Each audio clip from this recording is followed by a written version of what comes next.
Yeah. So, hello everyone. Today we are in conversation with Mr. Kailash Kandpal, the CEO of Puneri Paltan, who has been there since its inception. Hi, Mr. Kailash. How Hello, does it feel to everybody. be here? Feels Yeah, nice to be on this platform, right. and it's nice bridge So, between the team and the fans and the lovers of sports. right. That's good to hear. And thanks for mentioning us in the first line you spoke, in a way. Thank you. Yeah. Very much So, need to of the hour begin with, for sports team to right. reach out to fans, and I think the bridge is doing an excellent job. I was following you in Olympics also, and I think you guys have done an excellent job. Good to be here. Thanks a lot. So, yeah, that means a lot to us. Thank you. So, we'll start off with the Kabaddi this season, which is happening, right? So, as you know, the league is returning after a 2 year hiatus due to the pandemic. And how much has the landscape changed when you compare it to 2019 and now? No, it's changed quite a lot, and not only the landscape for kabaddi, but the entire universe, and for the human race has changed completely.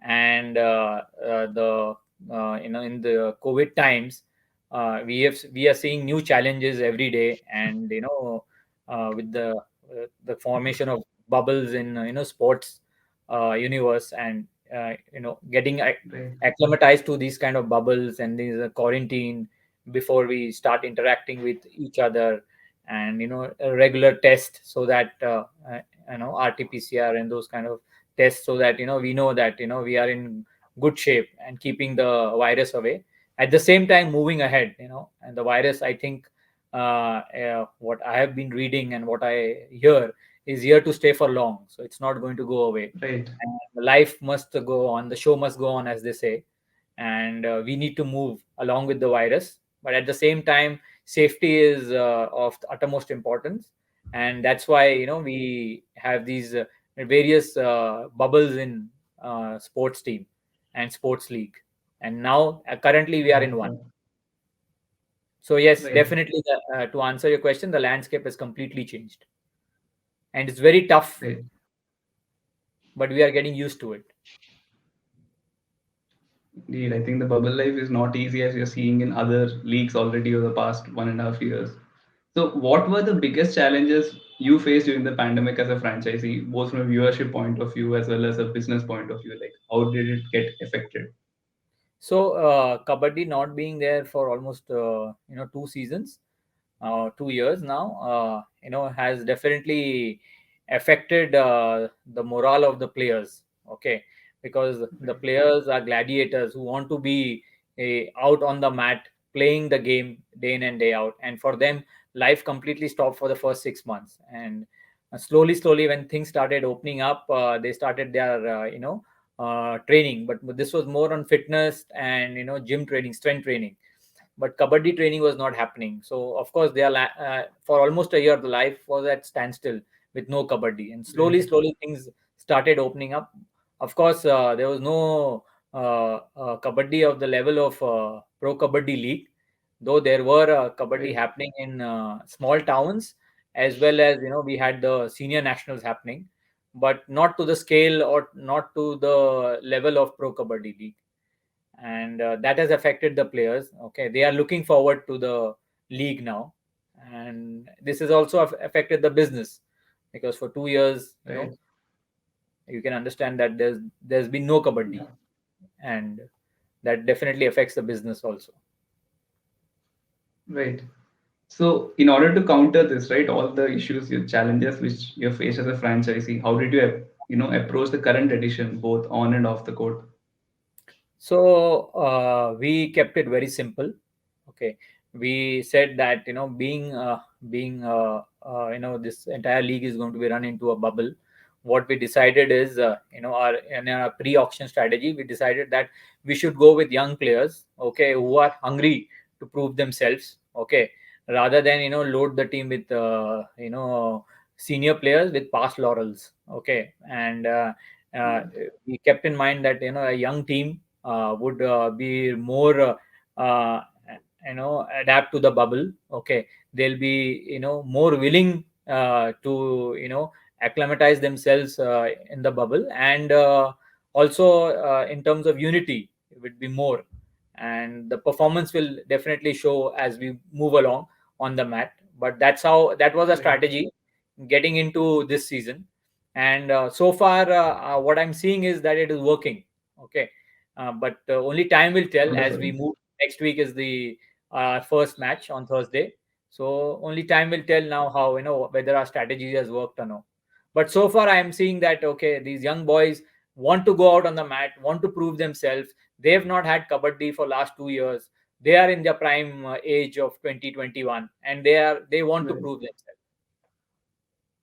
Right. So I think that explains your auction strategy as well, how you went about it.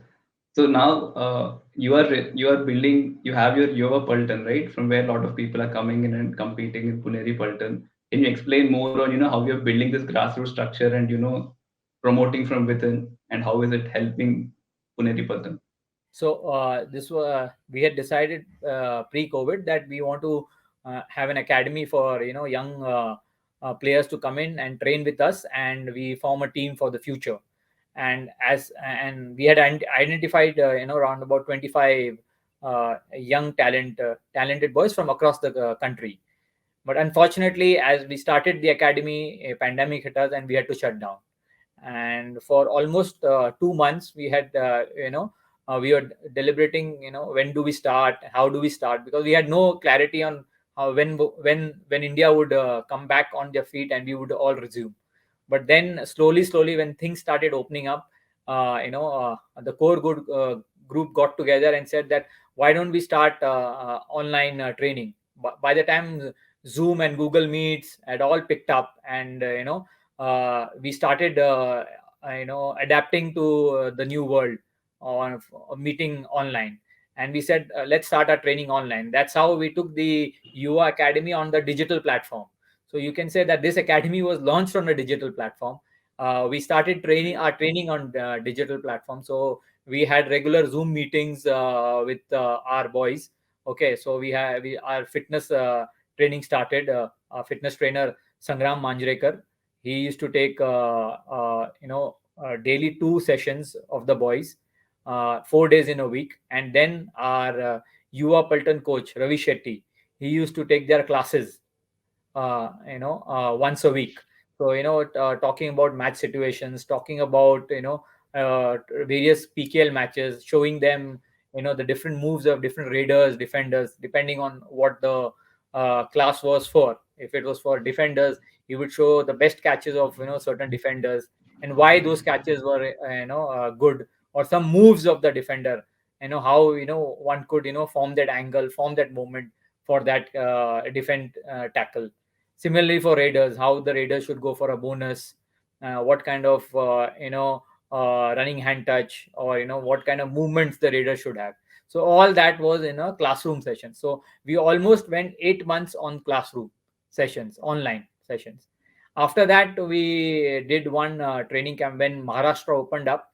We did one training camp in Devruk, and that's when we saw the real talent of our boys. And then we continued with them offline.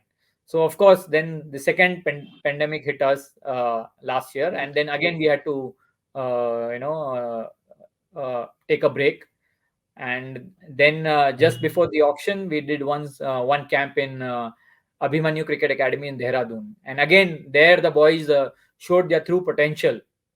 So we had this stop start kind of arrangement throughout the pandemic, and though we are not out of it, but definitely these uh, Right.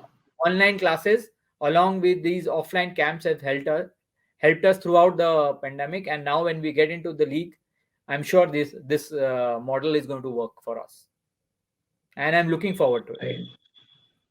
That's really wonderful to hear, because I mean, promoting from within is such a great thing to do in terms of longevity of your franchisee, as well as contributing to the entire kabaddi space. Because the more people come from within, it helps your franchisee. At the same time, it also helps the country and the sport. So yeah. And talking of the bubble, right? All the issues of starting and stopping, and now the bubble life you're in. We'll speak a couple of questions. We'll have a couple of questions on the bubble. So playing in a bubble has its own sets of issues, right? and you've been in the bubble for a while, and you have to stay under quarantine, and then you'll be playing without fans, which itself is a challenge in itself. So, what were the trickiest ones you have faced so far, even before the league has begun? So in terms of training, so we have certain fixed hours of training, and sometimes we don't get training timings or timetable as per our liking. So we've got to adjust to that. Okay, we've when we are in our own camp or when we are on training facility, we get long hours of training. But here, because there are 12 teams, and we've got to accommodate every team. Okay, we have curtailed training hours. Okay, but having said that, we try to maximize what we get. Okay, so we start our training online. Okay, and then we take it onto the mat. So we try and save time, Okay. by having the team talk online, and then whatever we decided online, put it on the mat when we meet as a team. That's how we are trying to accommodate. Yes, but yeah, training times has been curtailed, and that's not good for any team. But that's the challenge we have. Okay, sometimes food becomes an issue because it's repetitive, and players want different kind of food. So in the bubble it becomes very difficult, because we've got to understand that the people who are also serving us are within the bubble. We cannot have people from outside coming inside to serve us. So that becomes a challenge. But yeah, we are getting used to it. And the hotel where we are staying, the staff has been very kind enough, the chef has been very kind enough, coming up to us and asking what kind of food we would like. So yeah, we are coping up with it. So Right. I think food is an interesting point you mentioned, with lots of players from different, food preferences in the one place. So I think that's a challenge for the people who are making food as well as the ones who are having it. So and we have international players also, so it's not only Indians, exactly. we've Yeah. got international, and we've got international players from African countries. We've got the Iranians, we've got the Koreans. So we've got from Right. different, and then we have the Indians. Right. So regarding these issues in the bubble, right? So since we have seen IPL take place, ISL take place already in during the bubble, and did you discuss or take suggestions with them on how to deal with these issues based on their experiences? Of course, and we have certain experienced consultants who come and take us through and do the Right. hand holding. I'm sure the Mashal team, has contracted them and have consulted them and have taken the do's and don'ts from these leagues.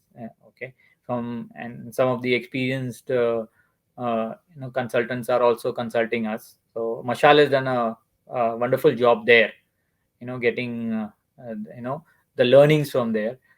Some of our franchise owners also own teams in those leagues, so they have extended their support and their team support in helping us understand how we should go about. And I think this is a very unique kind of a bubble where all 12 teams are together. So this is also a very different experience for everyone.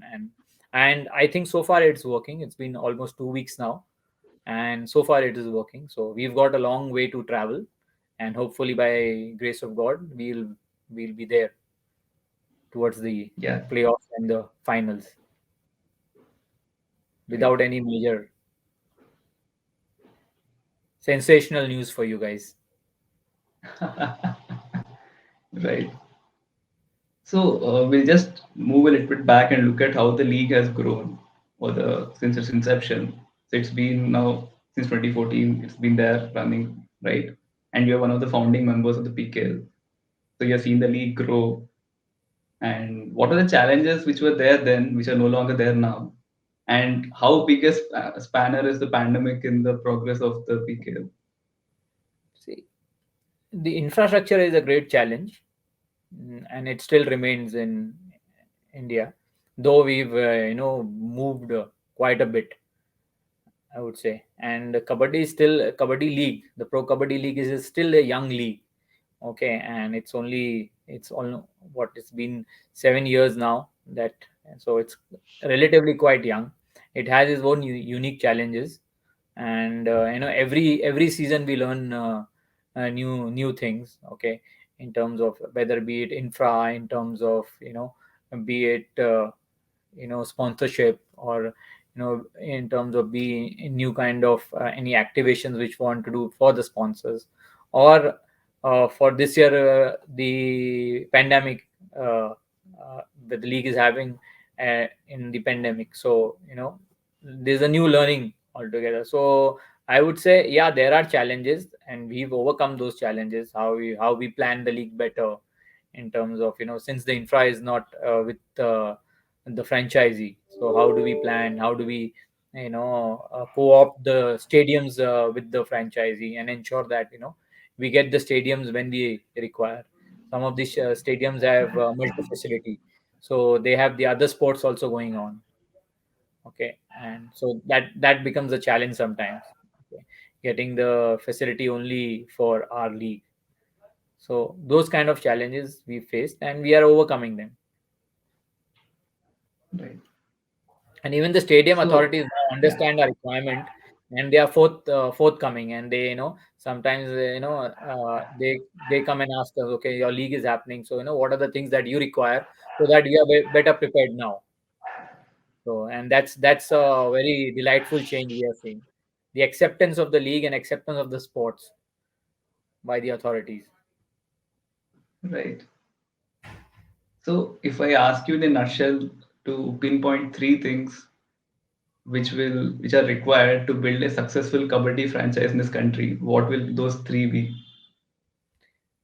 You've got to have a vision to grow the sport.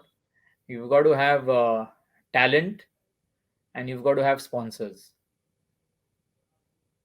backing the sport, because without sponsors, no sport will survive. So you need to have strong sponsors, and we've been very lucky that we've been backed by sponsors from season 3 onwards. Many sponsors have come in and stayed for a long term association with us, and that's very heartening. Right. I think those are three good points which everybody can take note as well on how it needs to be done.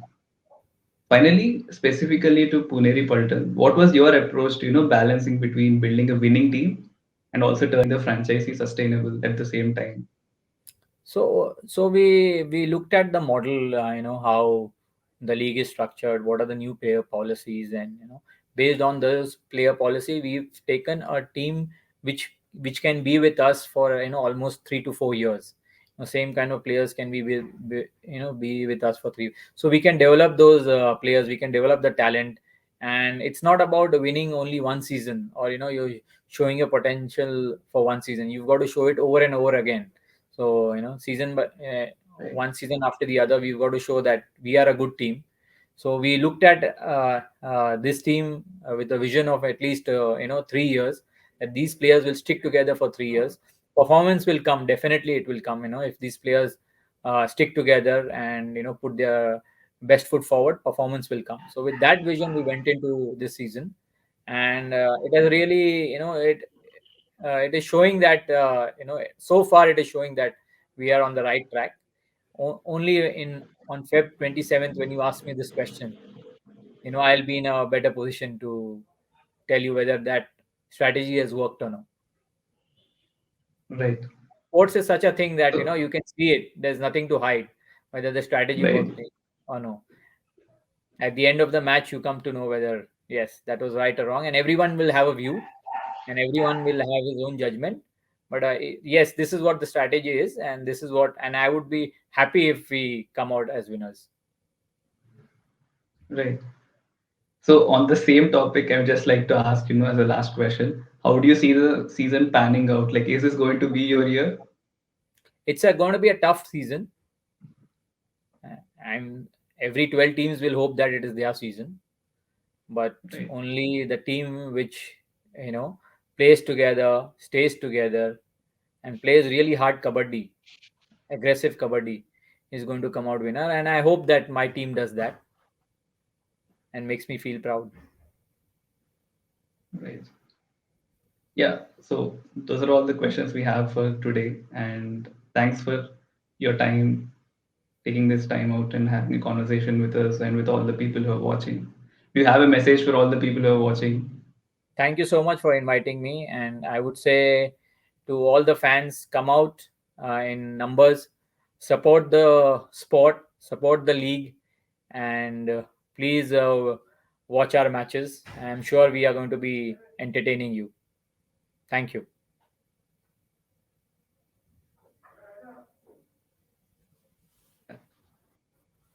So thanks once again for joining us, and we look Thank you. forward to more conversations with you.